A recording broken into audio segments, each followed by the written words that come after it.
transmitiendo desde la Ciudad de México. Para el operador de divisas de habla hispana. Para el operador de divisas de habla hispana. Esta es Radio Forex Hispana. A través de forexhispana.com.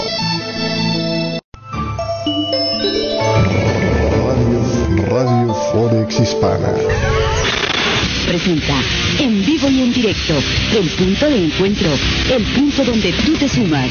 Esto es Punto 9 con Sergio Rocha. Comenzamos. 9 de la mañana con 30 minutos. Gracias por acompañarnos el día de hoy en este espacio de Punto 9. Para este día de hoy ya estamos a martes 11 de agosto y bueno, pues la sorpresa en esta jornada principalmente la devaluación que hace China sobre el yuan, que ha cerrado este martes con una caída fuerte frente al dólar después de la decisión de Pekín de hacer esta devaluación a través del fijamiento de su punto central de banda que realiza todos los días. El dólar termina la sesión en 6.3231 yuanes, significativamente por arriba del cierre del lunes, y con esto el yuan toca rápidamente la banda de negociación diaria del 2% después de que abriera el mercado. El Banco Popular de China habría fijado la paridad central del dólar yuan en 6.2298 frente a los 6.1162 del día anterior. La decisión fue el ajuste a la baja para el yuan más significativo desde 1994.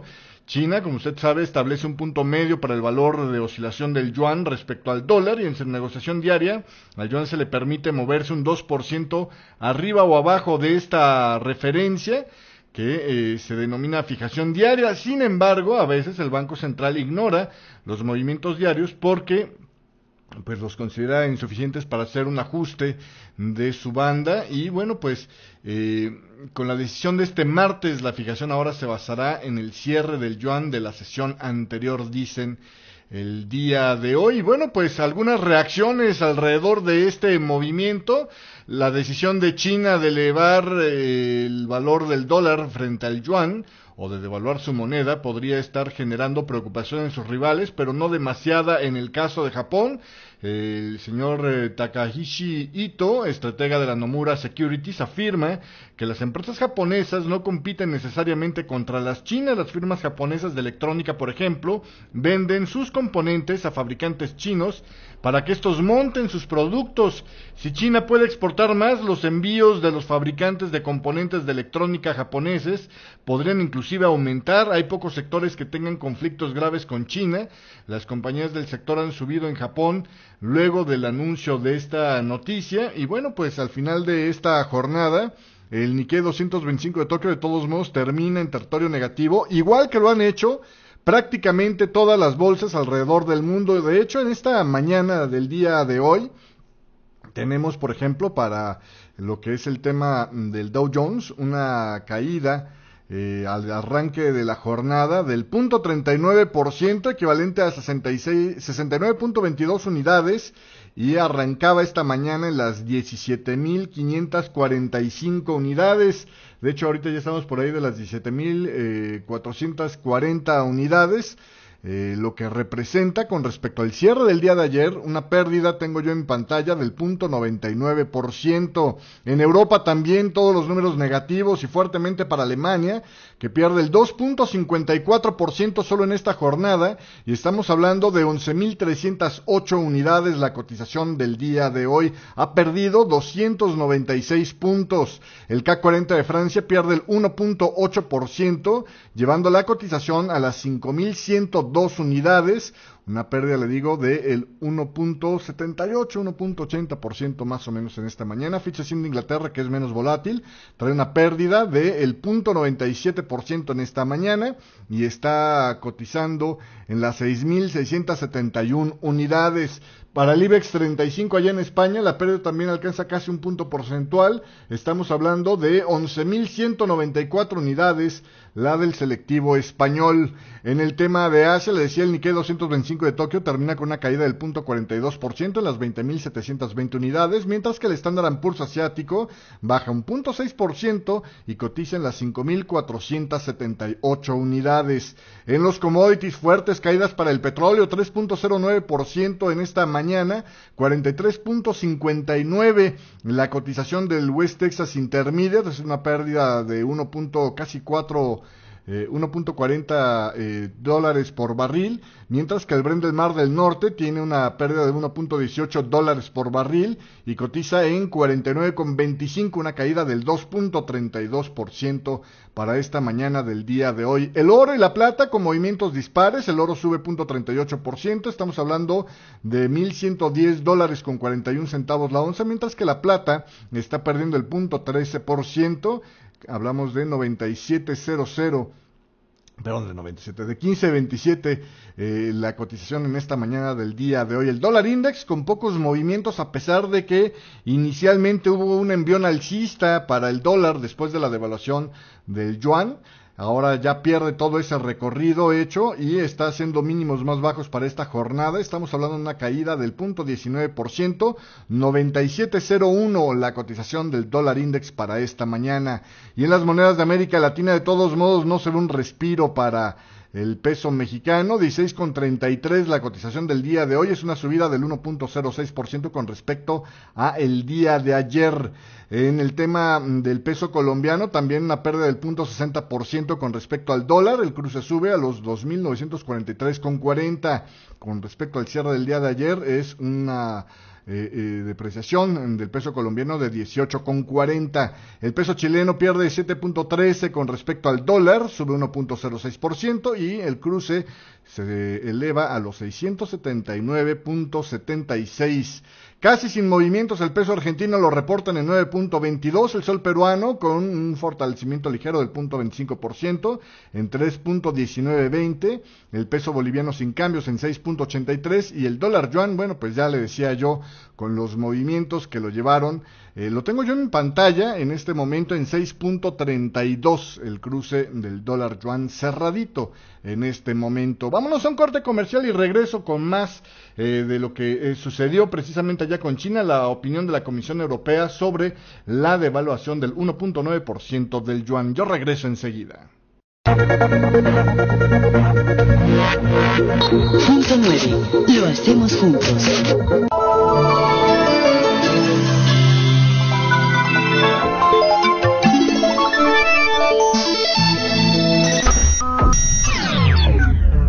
Los números de Fibonacci tienen una gran interacción con los mercados financieros. Descubra cómo estos patrones inherentes a la naturaleza en todas sus expresiones, desde el número de los dedos en su mano hasta el comportamiento de las tormentas, se hacen presentes en todo lo que nos concierne, incluso los recorridos del precio para detonar las decisiones de sus operadores. Entiende este concepto y aprenda a sacarle provecho con el curso más completo en español sobre el tema de Fibonacci. Disponible en www.educacionfinanciable.com. Punto 9. Conducido por Sergio Rocha. Y continuamos con más aquí a través de Radio Forex Hispana. El Banco Central de China describió la medida de esta devaluación del día de hoy como una depreciación excepcional de casi un 2% en base a una nueva forma de gestionar el tipo de cambio que refleje mejor, dicen, las fuerzas del mercado, dado que el comercio de China en bienes continúa reportando superávits relativamente grandes. El tipo de cambio efectivo real del yuan sigue siendo relativamente fuerte frente a varias monedas mundiales y se está desviando de las expectativas del mercado, señaló el Banco del Pueblo de China en un comunicado. Por lo tanto, agregaban, es necesario mejorar adicionalmente los precios del punto medio del yuan para satisfacer las necesidades del mercado. China, le digo, tiene esta banda de flotación con una variación del 2% diario, pero en los últimos meses la volatilidad se había desvanecido. Los operadores sospechan que el Banco Central, junto con los principales prestamistas de propiedad estatal, han estado apuntalando al yuan contra la presión de depreciación. El Banco Popular de China dijo que ahora está basando el punto medio en cotizaciones de creadores de mercado y el precio de cierre del día anterior. El Banco Central debilitó el punto medio del yuan, le decía, a los 6.2298 por el dólar este martes, frente al punto medio que tenía antes de 6.11 unidades. Y sobre este tema, la Comisión Europea consideró este martes positivo que el Banco Popular de China haya decidido devaluar 1.9% la cotización de referencia del yuan con respecto al dólar, ya que permitiría adaptar mejor la tasa de cambio a la demanda y el suministro en el mercado. Como principio, la Comisión Europea cree que el valor de cualquier moneda debiera de ser determinado por fundamentos económicos, señaló en la rueda de prensa diaria de la Comisión la portavoz comunitaria Annika Breinhardt. Agregó que el anuncio del Banco Central de China refleja un cambio en el régimen de operaciones que permite a la tasa diaria reflejar mejor el balance de la demanda y el suministro en el mercado de divisas. Consideramos que es un acontecimiento positivo, señalaban ellos. El Banco Popular de China argumentó este martes que ha tomado esta medida porque en los últimos meses el tipo de cambio del yuan se había desviado del mercado. El regulador de China, que cada día fija el precio medio del tipo de cambio del yuan con el dólar y permite que fluctúe hasta un máximo de 2%, afirmó en un comunicado que esta corrección de valor de la moneda china es una mejora. Esta devaluación se produce después de las caídas de las exportaciones y las importaciones de China en julio de un 8.3 y un 8.1% interanualmente, respectivamente, anunciadas el pasado sábado y que el día de ayer en este espacio le habíamos reportado. Y continuando con más información, bueno, pues sobre este tema, la decisión de China de devaluar acusadamente su divisa este martes aportaría modestos beneficios, espera, al alicaído sector manufacturero de China, pero los fabricantes opinan que pues no será de mucho esta ayuda para contrarrestar los grandes retos que supone la anémica demanda mundial y el incremento de los costes laborales. Este es uno de los puntos importantes allá en China, conforme estuvieron haciendo la transición o están queriendo hacer la transición a un mercado de consumo interno en China, pues empiezan a subir las expectativas de vida allá en China y la gente exige más salarios. La decisión de China de rebajar 1.9% el valor de su muy controlada moneda recibió aplausos de la legión de exportadores del país, muchos de los cuales habrían tenido problemas, decían, este año para sacar sus productos. Según los datos del gobierno, las exportaciones habían caído un 8.3% interanual en julio y perdieron cerca del 1% en los 7 primeros meses del 2015. La decisión de este martes respecto al yuan abarata los productos chinos en otros mercados, pero la reducción del valor del yuan está lejos de ser una panacea para los exportadores chinos, varios de los cuales señalaron que los desafíos que deben superar son mayores que el valor de la moneda china. Es bueno para los exportadores, pero insuficiente teniendo en cuenta que el principal motivo de la mala situación aquí es la reducción de la demanda extranjera, comentaba Su Qinchuan, director general del fabricante de maquetas de barcos cerca de Shanghái, y bueno, pues Su señalaba que ha introducido más líneas de producción mecanizadas para contrarrestar los crecientes costes laborales. Es el único modo de reducir los costes en China, donde está alcanzando a uno de los países desarrollados en sus costes. Dicen, el salario medio anual de un trabajador chino en zonas urbanas se incrementó 9%, casi a 50,000 yuans, unos $7,900 el año pasado, según los datos más recientes de la Oficina Nacional de Estadísticas. Los empleados de las empresas privadas ganaron en promedio 36,390 yuans en 2014, un 11.3% más en términos nominales que el año anterior. Y el deseo del gobierno de China de apuntalar a los exportadores, dicen, obedece al intento de los líderes del país de reinventar la economía de China, reduciendo su dependencia de la fabricación, lo que le comentaba al principio de esta nota. Y continuando con más información, y ahora otra vez desde el tema Europa, la Comisión Europea consideró este martes que los pequeños detalles que aún quedan por resolverse entre las instituciones acreedoras de Grecia y este gobierno de este país, en su acuerdo técnico alcanzado para un tercer rescate, pueden ser terminados este mismo martes.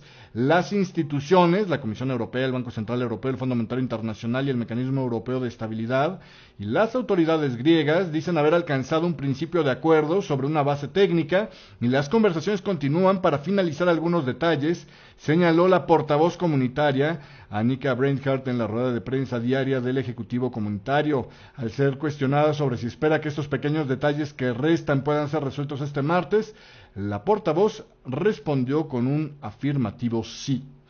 Y continuando con más información, de seguir todo bien, el presidente del gobierno de España, Mariano Rajoy, adelantó este martes que la próxima semana se celebrará un pleno extraordinario en el Congreso de los Diputados, en el que se sometería a votación el nuevo rescate de Grecia por parte de la Unión Europea y la aportación española al mismo. En una visita al municipio Ponteverdés de Mondariz, balneario, Rajoy explicó que el ministro de Economía, Luis de Guindos, le transmitió que está a punto de conseguirse el acuerdo entre las instituciones europeas y Grecia, que daría lugar a que este viernes haya una reunión del Eurogrupo. Así, la próxima semana sería previsible que se celebre el pleno del Congreso en el que de Guindos explicaría cómo han transcurrido las negociaciones y en el que se le pedirá a los demás partidos el voto para este tercer rescate a favor de Grecia. Esperamos que las cosas se hagan bien y que se hagan políticas para crecer y crear empleo, afirmó el jefe del Ejecutivo. Rajoy señaló que Grecia tiene ahora que hacer reformas y controlar el gasto, ya que la Unión Europea ha hecho una apuesta fuerte que debe de servir para que las cosas vayan a bien. El presidente del gobierno anunció el 15 de julio su decisión de que el Parlamento vote ese rescate, aunque la legislación española no obliga a esto. De acuerdo con sus leyes respectivas, solo 6 países de la Unión Europea están obligados a votar sus respectivos parlamentos para este nuevo acuerdo con Grecia. Esos países son Alemania, Finlandia, Austria, Holanda, Estonia y Eslovaquia, pero Rajoy pretende que también haya una posición al respecto por parte del Congreso español. Vamos, que se diga, la decisión fue de todos. La Comisión Europea consideró el martes que los pequeños detalles que aún quedan por resolver, pues podrían ser resueltos este mismo martes. Las instituciones y las autoridades de Grecia han alcanzado un principio de acuerdo sobre una base técnica y las conversaciones continúan para finalizar algunos detalles, señaló la portavoz. Y probablemente esto es buena parte de lo que ha estado compensando, ¿no?, el movimiento de China, precisamente realizado en esta madrugada. Es decir, el optimismo que hay en Europa impulsa o propulsa al euro hacia el alza, que es la divisa más pesada con la cual se negocia el dólar, y por lo tanto tiende a revertir o a compensar el movimiento del yuan, que en realidad, pues aunque fue muy amplio, tiene un porcentaje de participación muchísimo menor en las operaciones internacionales con respecto a el dólar. Y continuando con más información, vámonos a un corte comercial y de regreso. En Alemania las expectativas económicas tocan mínimo de 9 meses en agosto. Además, el regulador de Alemania dice estar preocupado por el alcance de la manipulación de las divisas. ¿Se acuerda usted de ese escándalo que surgió hace, un año y medio? Más o menos por ahí. Y un asesor del primer ministro de Japón, Shinzo Abe, dice que ven necesario más estímulos si el crecimiento siguiera decayendo allá en Japón. Además, en Japón retoman la energía nuclear luego de 2 años de pausa. Regreso con toda esta información y más aquí en el tercer bloque de Punto 9, que ya continúa después de este corte. Punto 9. Lo hacemos juntos.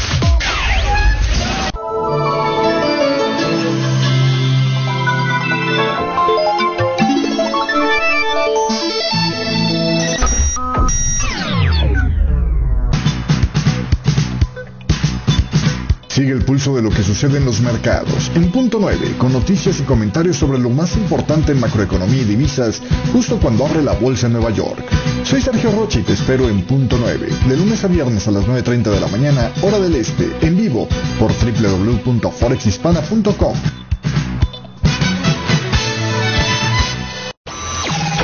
Punto 9, conducido por Sergio Rocha. 9 de la mañana con 49 minutos, seguimos con más aquí en vivo. Y el indicador de expectativas económicas en Alemania que elabora el Instituto de Análisis SEB Ahí bajó inesperadamente en agosto al nivel de 25 desde los 29.7 de julio, lo que supone su nivel más bajo desde noviembre del 2014. Los economistas estaban esperando un incremento del dato al nivel de 32. La cifra podría ser una señal de que el repunte económico de Alemania podría estar perdiendo fuelle. Una mejora sustancial de la situación económica en Alemania a mediano plazo es improbable, señalaba Clement Fuest, presidente del Instituto de Análisis SEB, pero añadió que la tendencia alcista de la economía alemana sigue intacta. La confianza es especialmente baja entre las exportaciones en vista de la desaceleración de la economía de China y la recesión de Rusia, indicaba el señor Michael Schroeder, economista del Instituto de Análisis SEB. Sin embargo, el indicador de condiciones actuales aumentó en el octavo mes del año a 65.7 desde el 63.9, lo cual dice, pues parece ser que es meramente percepción todavía lo que se rebaja en este indicador.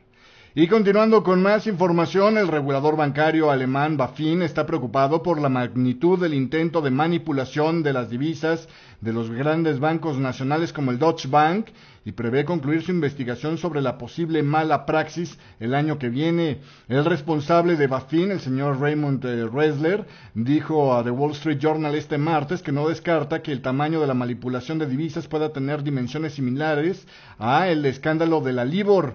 Los alemanes Deutsche Bank y Commerzbank han sido pues de los bancos que han tenido que suspender o despedir a operadores por intentar manipular los tipos de cambio en el mercado de divisas de 5.3 billones por tan solo unos segundos y durante el cierre solamente para afectar los forwards. Los bancos están cooperando completamente, dicen, con las autoridades. Deutsche Bank podría tener que pagar otra abultada multa relacionada con asuntos legales pendientes, según diversos analistas de banca, después de que el banco pagara ya una multa histórica de 2.500 millones para zanjar las acusaciones del Reino Unido y Estados Unidos sobre sus manipulaciones en la Libor. El grupo sigue esperando el veredicto final de BaFin en el caso de la supuesta manipulación de la Libor, un dictamen que según fuentes cercanas podría conocerse este otoño. Y continuando con más información en Asia, Japón debería de introducir nuevos estímulos fiscales para enderezar la recuperación económica. Si el crecimiento se debilitara claramente, señaló un asesor del primer ministro japonés Shinzo Abe en una entrevista publicada este martes.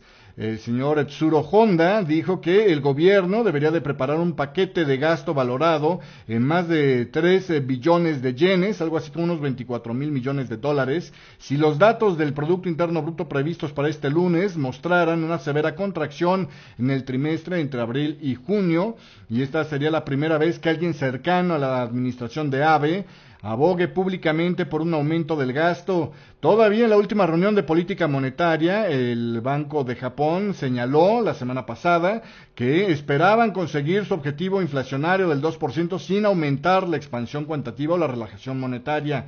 La magnitud de la caída es peor de la que habíamos esperado y la economía es lenta a la hora de recuperar vigor, señaló Honda. Deberíamos de hacer del apoyo al crecimiento la máxima prioridad a la hora de manejar la política económica, agregó.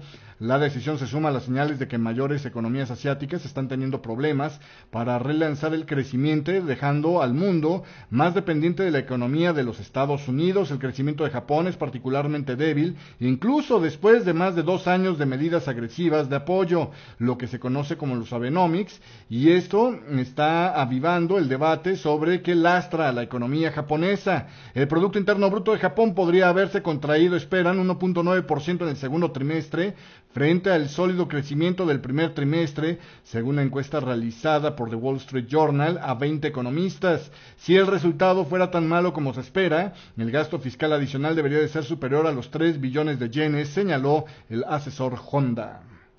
Y continuando con más de Japón, vuelven a encender el martes uno de los reactores nucleares por primera vez desde que se introdujo en el país las nuevas exigencias de seguridad luego del accidente nuclear de Fukushima en 2011, con lo que se puso fin a un periodo de casi 2 años en el que todos los reactores nucleares japoneses estuvieron apagados. Kyushu Electric Power comenzó a poner en marcha el reactor número 1 de la central nuclear de Sendai, en el sur de Japón, a las 10:30 horas locales. La compañía dijo que el reactor debería de comenzar a generar electricidad para finales de la semana y retomar las operaciones comerciales a principios de septiembre, luego de las inspecciones pertinentes. Se espera que el segundo reactor de la central vuelva a estar operativo para finales de este año. Japón tiene en este momento 43 reactores nucleares, ninguno de los cuales ha estado operativo desde septiembre del 2013, y los intentos de reiniciar algunos han sufrido reiterados retrasos por fallas en el cumplimiento de las regulaciones más estrictas ahora, que fueron introducidas después de marzo del 2011, cuando un gran terremoto, si usted se acuerda, y sobre todo el tema del maremoto posterior, dañaron a la central nuclear de Fukushima Daiichi. Antes del desastre de Fukushima, la energía nuclear producía cerca del 30% de la electricidad allá en Japón. Y ya para terminar el día de hoy le cuento, la Organización de los Países Exportadores de Petróleo señaló este martes que su producción aumentó en julio a su nivel más alto en más de 3 años, a pesar del exceso de oferta mundial que ha contribuido al desplome de los precios. Miren, se han dado cuenta de que si no chambeamos no hay lana. En su informe mensual sobre el mercado, el cartel de 12 países dijo que sus miembros extrajeron 31.51 millones de barriles diarios de crudo en julio, el nivel más alto desde mayo del 2012, y 101,000 barriles al día más que el mes anterior. Son ya con esto 1.5 millones de barriles diarios más que el techo de producción que había fijado este grupo en 30 millones de barriles diarios, y que habría confirmado en la última reunión de junio en Viena.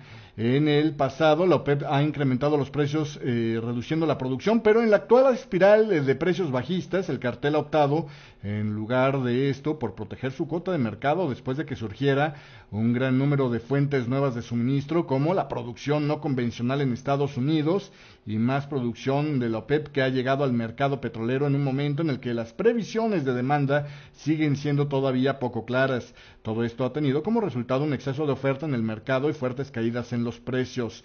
En Irak, la OPEP señaló que la producción aumentó en 46.700 barriles diarios en julio y superó el récord de 4.07 millones de barriles por día. En Arabia Saudita, otro gran motor del crecimiento de la producción de este cartel OPEP, la extracción de crudo aumentó en 39.200 barriles al día para totalizar 10.35 millones de barriles diarios debido a la sólida demanda interna en verano.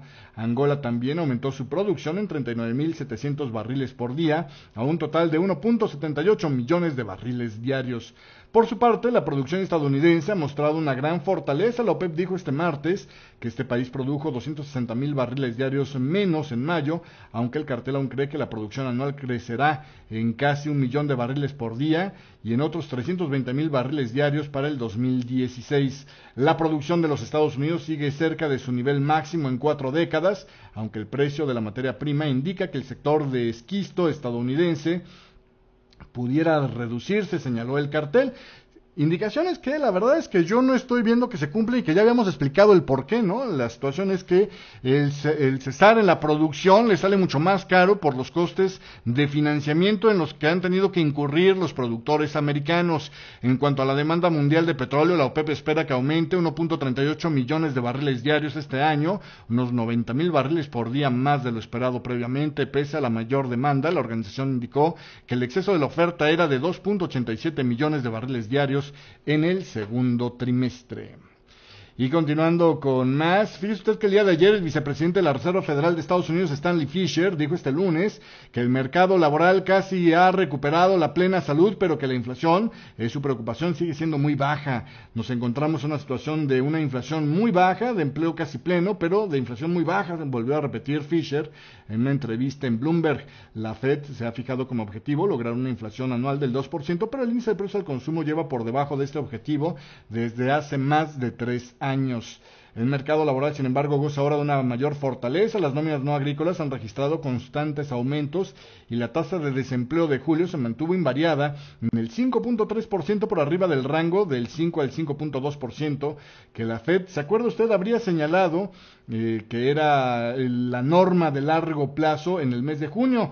Fisher indicó este lunes que gran parte de la actual baja trayectoria de la inflación es temporal y que tiene que ver con la caída de los precios del crudo y otras materias primas. El vicepresidente de la Fed dijo que estos son los factores que acabarán estabilizándose con el tiempo, por lo que la inflación no continuará en los actuales niveles bajos para siempre, razón por la que habría que mirar hacia adelante, es decir, prepararse para lo que podría ser un aumento de inflación antes de que este suceda. Fisher no ofreció ninguna posible fecha para empezar a subir los tipos de interés, pero señaló que la Fed quiere esperar a que la inflación y el empleo recuperen los niveles más normales antes de empezar a subir los tipos de interés. Y bueno, pues la Fed ha mantenido los tipos de interés cerca de cero, como usted sabrá, desde diciembre del 2008. La mayoría de los expertos privados pues opinan que la Fed podría empezar a subir los tipos de interés en la reunión del 16 al 17 de septiembre. Y ya con esto llegamos al final, son las 10 de la mañana, con esto me despido, gracias por su compañía, lo espero por aquí el día de mañana en otro programa más de Punto 9. El último en salir, por favor, que apague la luz, gracias. No es imposible detener el tiempo. Hasta aquí con Punto 9. Conducido por Sergio Rocha. Gracias.